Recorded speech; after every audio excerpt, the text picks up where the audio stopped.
He had everything. The kind of success that made people stop scrolling.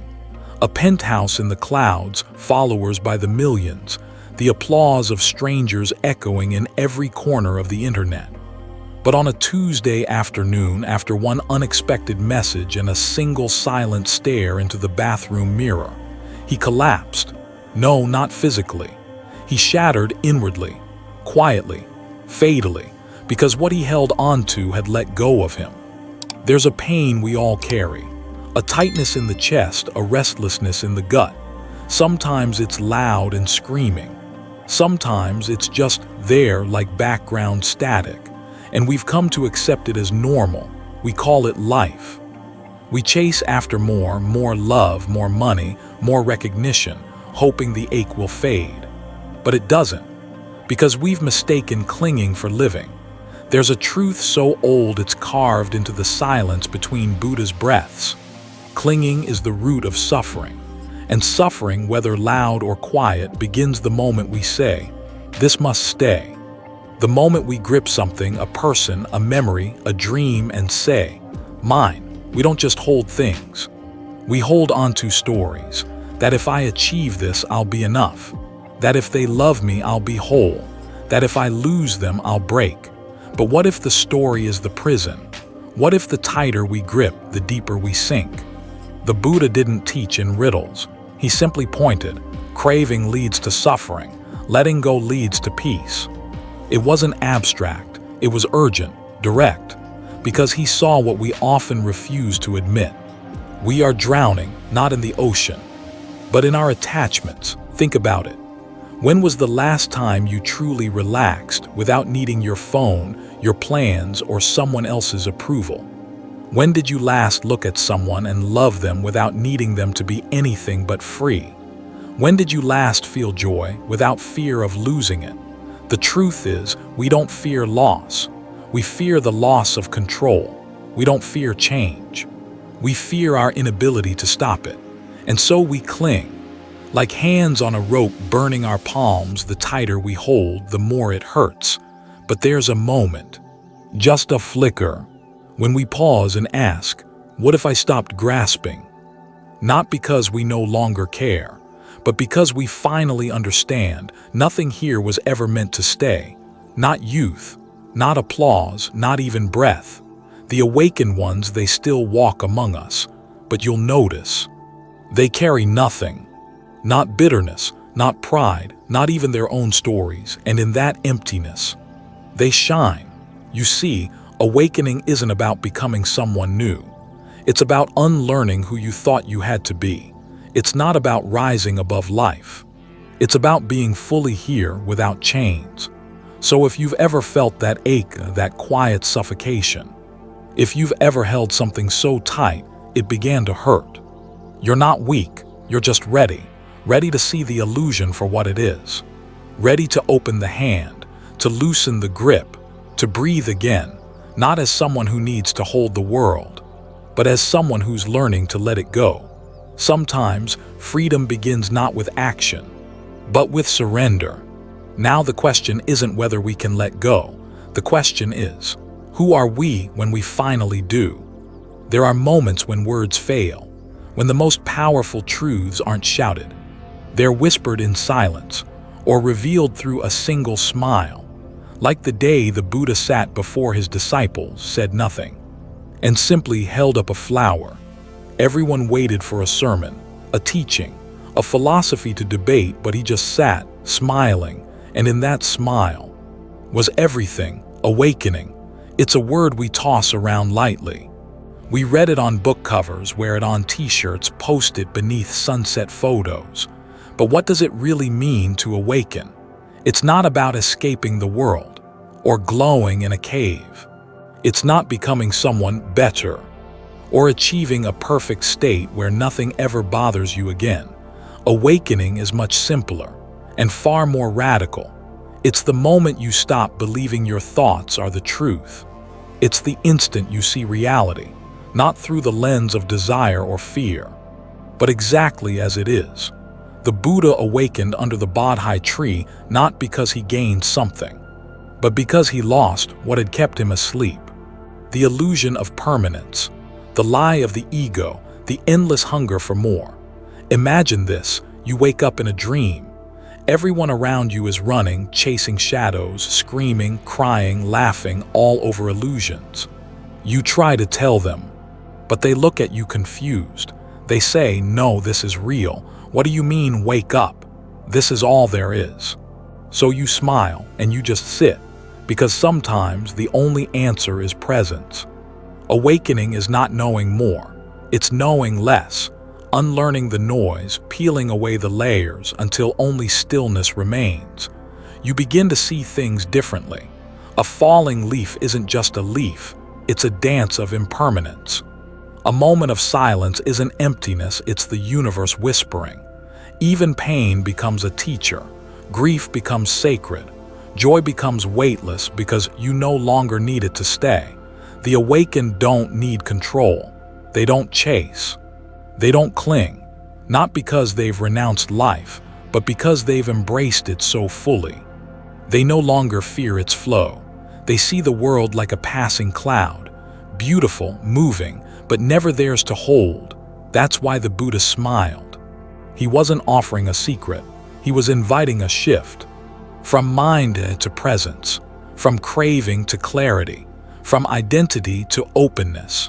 To awaken is to remember what you've always known, before the world told you who to be. Before fear taught you how to protect yourself, it's the soft returning. The breath you didn't realize you were holding. The peace that doesn't depend on anything outside of you. No fireworks, no holy voices, just this moment. Exactly as it is, and maybe. That's why the Buddha didn't speak, because once you see, words become unnecessary. It doesn't begin with greed, or anger, or even desire. It begins with a whisper, a quiet voice inside your mind that says, "This is mine, I need this. Without this, I am nothing." And just like that, the web is spun. No spider feels trapped while spinning its own web. It feels in control, creative, powerful, until it gets caught in the very threads it made. That's how the mind works. It builds attachments, then forgets they were ever optional. Think of what you call yours: your name, your image, your beliefs, your partner, your goals, your pain, your success, all woven tightly into your identity. So tightly that the thought of losing any one of them feels like death. But is it truly you? Or just a story the mind told over and over until it hardened into truth? The mind clings not because it is evil, but because it is afraid. Afraid to float freely, afraid to not be someone, afraid to not have something, so it attaches to people, to ideas, to pain, especially pain, because at least pain is familiar. We attach to roles: I'm a good person, I'm a victim, I'm the one who was wronged. We attach to timelines: by now I should have been married, by 40 I must succeed. We even attach to our suffering, because letting go would mean losing the identity we built around it. Attachment isn't love. It's fear disguised as devotion. Real love says, "I want you to be free." Attachment says, "Don't leave me or I'll fall apart." Real purpose flows through you like a stream. Attachment clings like a dam, trying to control the river. Here's the truth most don't want to hear: you're not stuck. You're just entangled, and every thread can be traced back to a thought, a belief, an expectation, a fear. Once you see that, really see it, the web starts to fall apart. But don't expect the mind to give up its web easily. It will seduce you. Without this title, who will you be? If you let go of them, what if no one else ever loves you? If you stop chasing, how will you survive? The mind doesn't want peace. It wants familiarity, even if it hurts. You must become the one who watches, not the thoughts, not the fears, not the shifting stories, but the presence behind all of it, the still eye in the center of the storm. The silence between two thoughts, that is where freedom lives. The Buddha never said to destroy the world. He simply said, don't cling to it. Live, love, create, but know it will all pass. Everything, everyone, even this voice. And when you know that deeply, you stop grasping, not out of apathy, but out of wisdom. The web only holds you when you believe it's real, when you see through it. It vanishes like mist. And maybe, just maybe, the next time something says, mine, inside your mind, you'll pause, smile, and choose instead to let it pass. There's a hand in your mind, always holding, gripping, insisting, I can't lose this. I need it. This is who I am. We call it love, we call it ambition, we even call it strength, but sometimes it's just fear wearing a clever mask. Letting go isn't weakness, it's not passivity, and it's not defeat. It's a deeper kind of power, one that doesn't need to control, because it already understands. Imagine standing beside a river. You see a leaf float by. Do you chase it? Do you jump in trying to grab it, yelling that was mine? Or do you smile and let it pass? The problem is most of us have built lives around collecting leaves, people, titles, regrets, memories. We stuff them in our pockets, forgetting they were never meant to stay, forgetting that we were never meant to stay. Letting go is not erasing. It's not forgetting. It's simply releasing the grip, like exhaling after holding your breath for too long, like unclenching a fist that forgot it was closed. It doesn't mean the experience didn't matter. It just means you're done trying to possess it. In Buddhism, this surrender isn't hopelessness. It's wisdom. The wisdom to see that all things, joy and sorrow, gain and loss, praise and blame, are like clouds moving across the sky. You don't hold them, you witness them, and you let them pass. Sometimes, letting go means walking away from someone you love, because clinging to them is costing you your peace. Sometimes, it means forgiving someone who never apologized, not for their sake, but for yours. And sometimes, it means letting go of who you thought you were, so you can become what you really are. It's not easy. Letting go will feel like dying, because in a way, it is the death of control, the death of the story, the death of the me that always needed something more. But every death in the Dharma is also a rebirth. The Buddha didn't preach detachment as coldness. He taught it as clarity, a warm, knowing smile at life's passing show. Not because it's meaningless, but because it's too precious to be chained. You don't own the sunset, you witness it. You don't possess the wind, you feel it. You don't keep a moment, you live it. Then you bow, and you let it go. To surrender isn't to lose.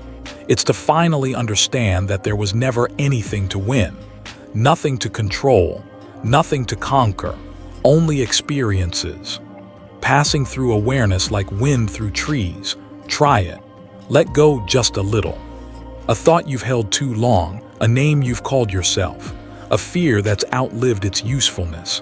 Breathe it out, watch it dissolve, and feel the lightness that follows. The awakened ones aren't empty, they're free. Not because they have nothing, but because nothing has them. No need to force what's next. Like all things, it will arise when it's time.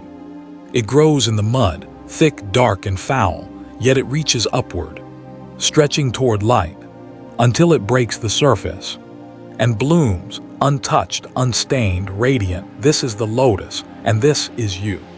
The Buddha spoke of the lotus not as poetry, but as a path, a way to live, to be in the world, among the chaos, noise, beauty, and pain, but not of it, to rise through the mud of craving, fear, and illusion, without becoming them. It doesn't mean we abandon life. It means we no longer drown in it. The awakened one still walks the market, still eats, still speaks, still laughs, but something's different. Their feet touch the ground, but their heart no longer clings to it.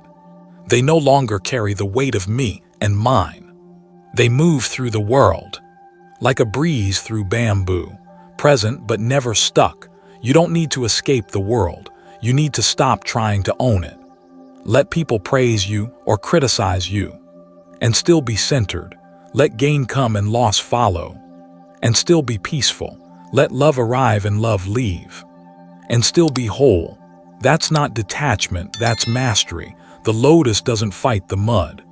It uses it. It doesn't curse the water. It opens within it. The world, with all its distractions and drama, isn't your enemy, it's your mirror. It shows you where you're still clinging, where you still need validation, where your peace still depends on conditions.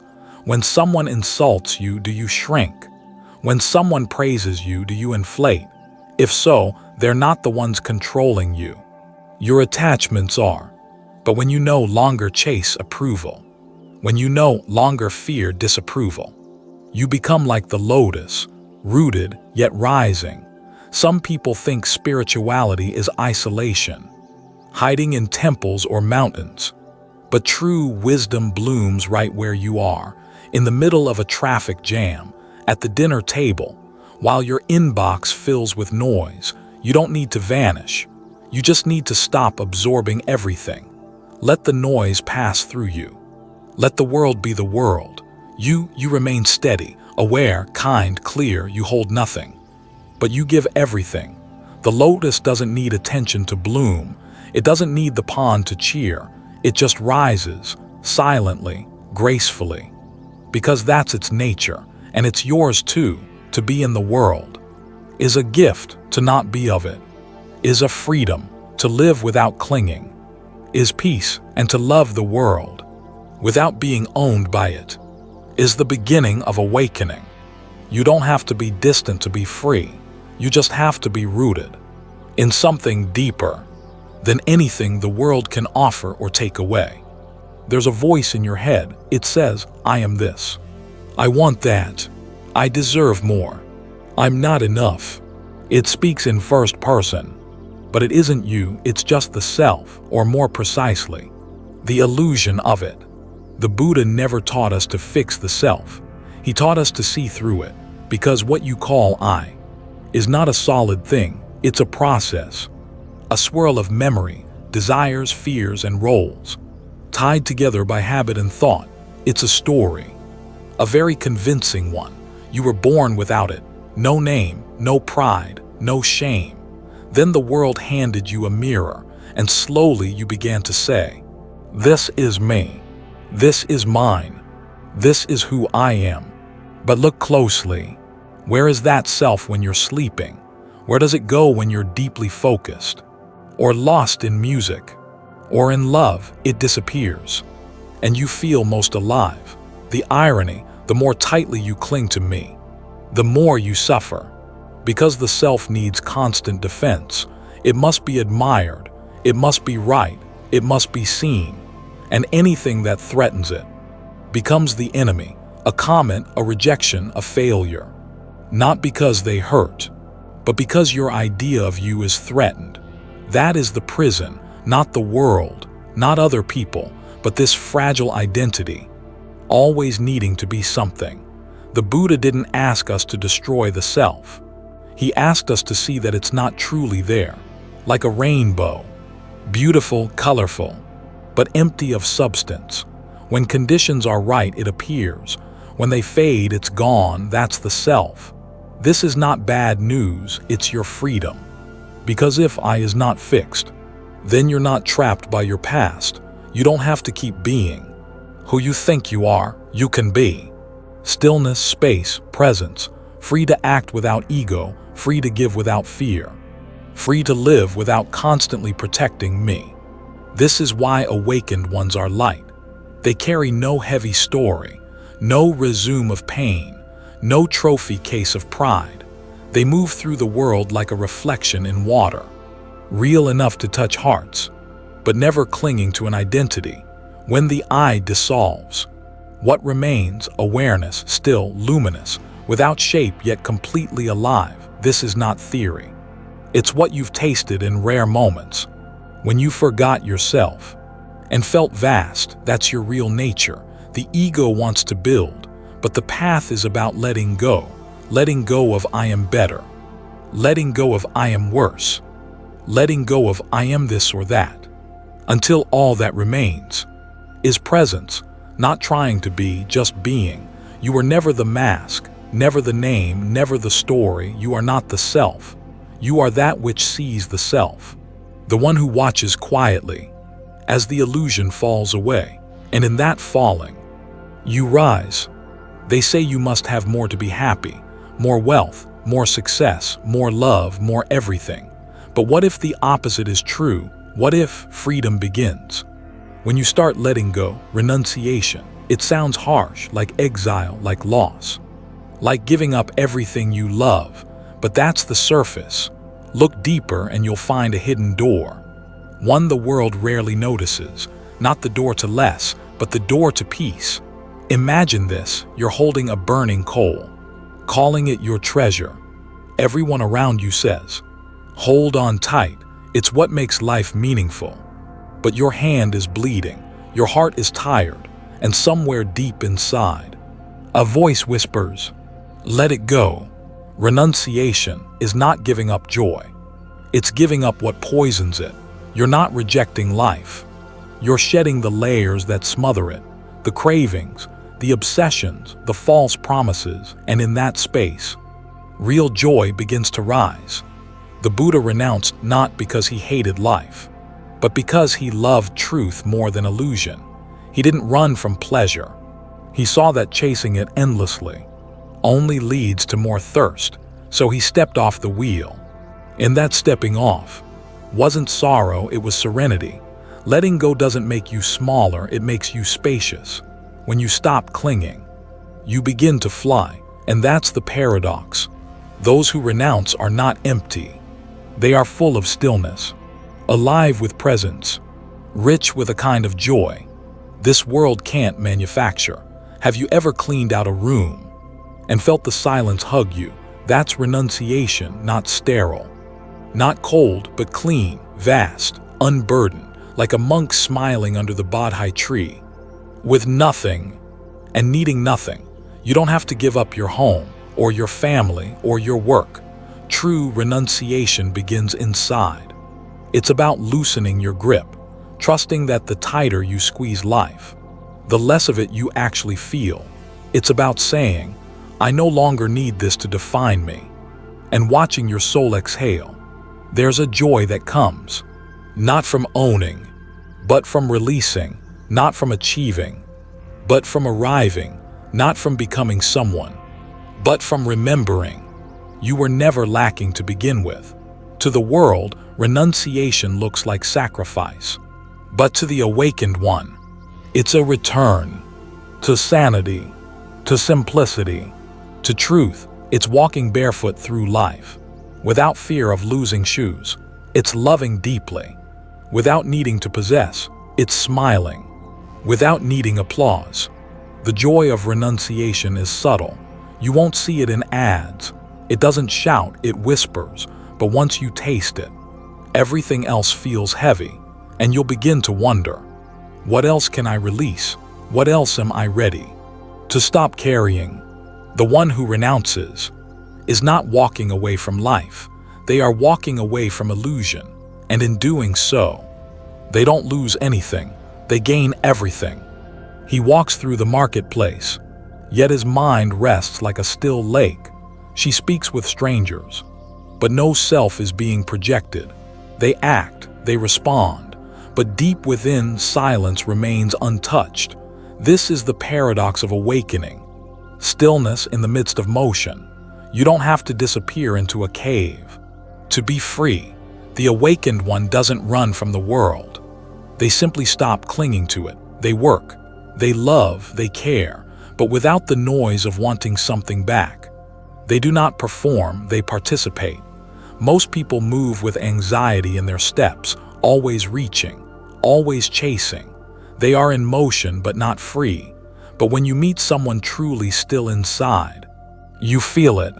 Their energy doesn't pull on you. Their presence doesn't demand. They are like gravity, calm, grounded, yet impossible to ignore. Buddha didn't stop walking after enlightenment. He walked more, but each step was different. No more seeking, no more proving, just being, completely, undividedly, in tune with what is. His stillness traveled with him. You see, stillness doesn't mean doing nothing. It means doing from a different place, not from lack, not from ego, but from clarity. When the mind is quiet, action becomes fluid, precise, compassionate, free of residue. It's not about being passive, it's about moving without disturbance. A person who is truly still can walk into chaos and not be shaken, because their anchor is inside, not in the approval of others, not in outcomes, not in status. They don't need the world to behave. They've already made peace with it. They move through noise without adding to it. Think of a tree in the wind. Its leaves may flutter, its branches may bend, but the roots remain still. The awakened are like that. Their surface may engage, but their essence never wavers. No matter what the world does, they return again and again to the unmoving center. You too can live this way, not by hiding, not by denying life, but by showing up with your full presence. And no baggage. Cook your meal, answer your emails, play with your children, sit in traffic, do it all. But from stillness, not struggle. Then even the ordinary becomes sacred. Stillness in motion doesn't mean you become slow. It means you stop wasting energy.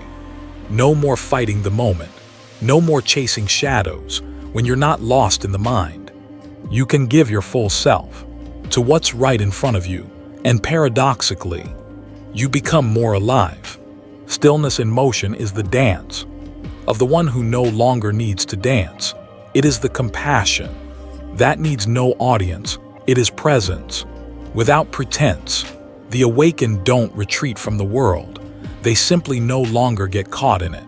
They touch the earth, but float above the noise. In a restless world, stillness is the highest rebellion, not by standing still, but by moving, without being moved. And so the awakened one walks, through joy and pain, through birth and death, through success and failure, as if it were all the same breeze, carried by stillness, moving but never disturbed. What if love didn't have to hurt? What if compassion didn't come with control? What if you could care without clinging? We've been taught that love is possession, that to love someone deeply means to hold them tightly, to fear losing them, to mold them to fit our expectations. But the awakened one smiles, not with sentiment, but with understanding, because they know true love does not bind, it liberates. When the Buddha looked at the world, he saw suffering, but what caused the most pain wasn't the absence of love. It was attachment disguised as love. We say, "I love you," but often mean, "Don't leave me. Make me feel safe. Be what I need you to be." This isn't love. It's need dressed in poetry. Compassion without attachment is not cold. It is not distant. In fact, it is the warmest, purest form of love, because it asks for nothing in return. It flows like a spring, not because it was told to, but because it cannot help but nourish.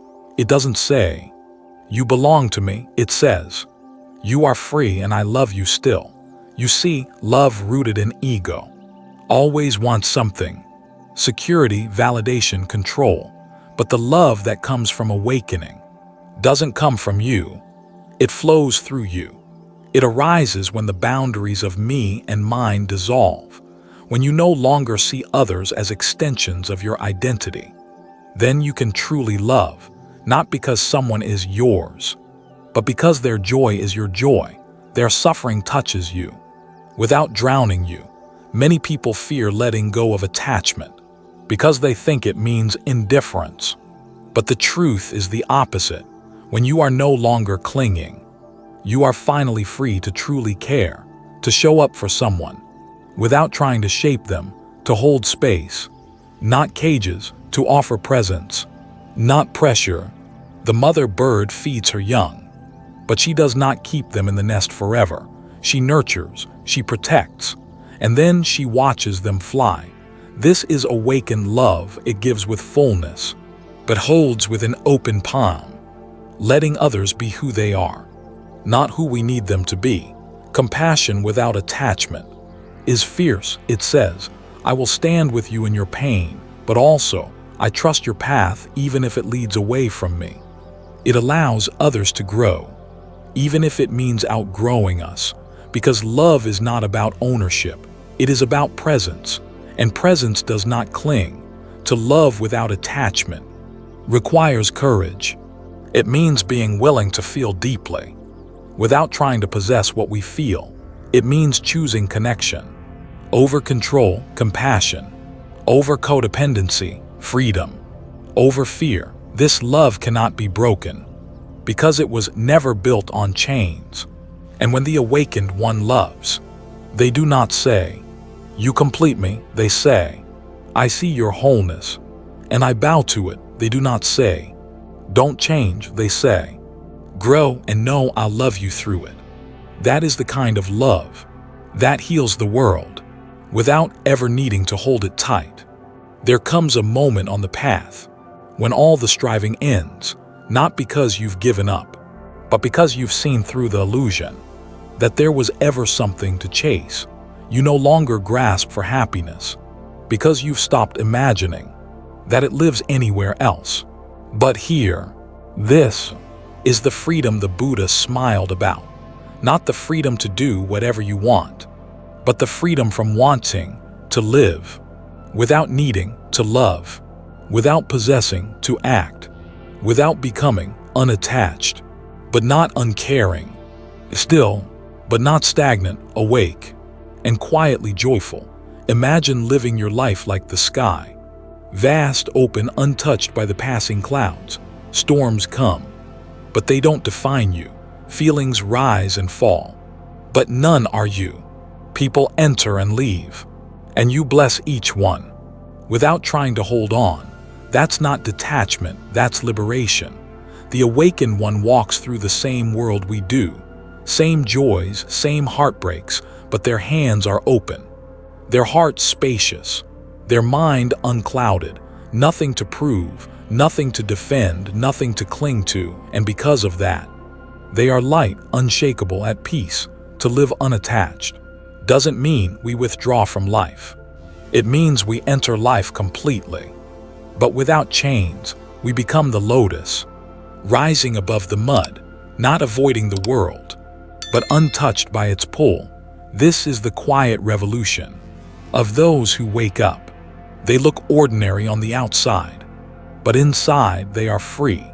If something in these words touched the quiet places within you, if a part of you recognized this path, as if remembering something long forgotten, then this space, this channel is here for you. Subscribe to Zen Buddhism Wisdom, not for more noise, but for gentle reminders of what you already are.